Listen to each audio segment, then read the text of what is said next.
admittedly, they do give due credit to Coach Marlon Martin and the Pasay team for really being prepared heading into that game. So, yung mga batang players ng Abra and the entire their team learned a lot of being more ready and not taking any opponent lightly. Kasi minsan may mga ganong tendency, pag alam mong malakas yung team mo, medyo nagkukumpiyansa ng konti, and that's a good, wake-up call. Maganda yan, early in the season pa lang. Del Fabro switches in that second free throw.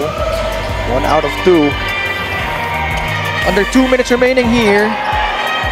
And what will be a blowout victory para dito sa Abra Solid North Weavers. And Bulacan Cuyas, unfortunately, will drop down to 0-4. Back to the drawing board for them. Going back to your point about yung early wake-up call, para dito sa Abra. That's gonna be important, especially how tight the race is up top. Yes, agree. Kumbaga, early measuring stick para sa kanila, Yes, tama. Del Fabro, nagsuklay pa ng buhok.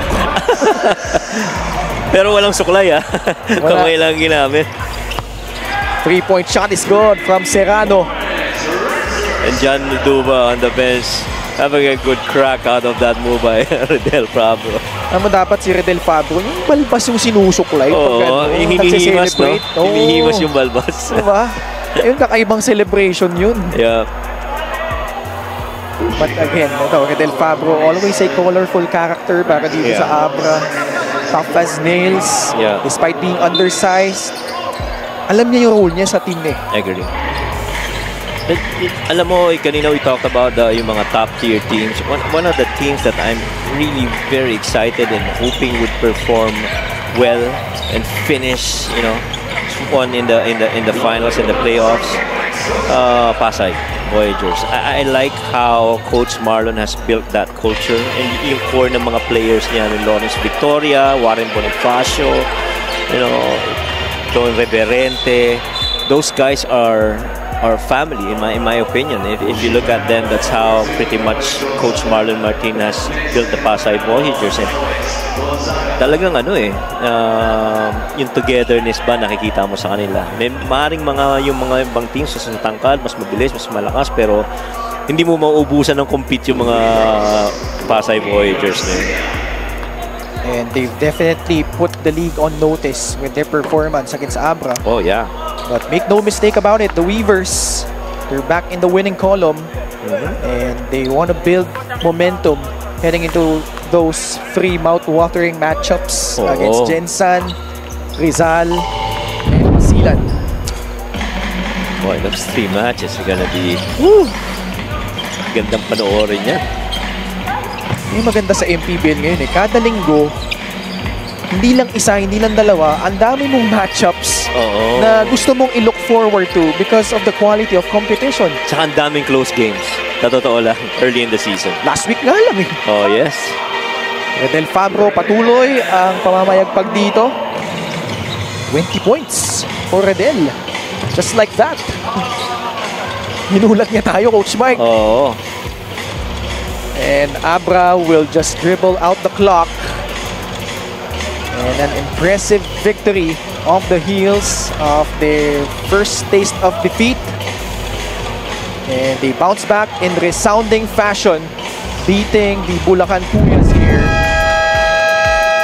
And Coach Yong Garcia certainly a happy man as his team goes up to 3-1 after this victory.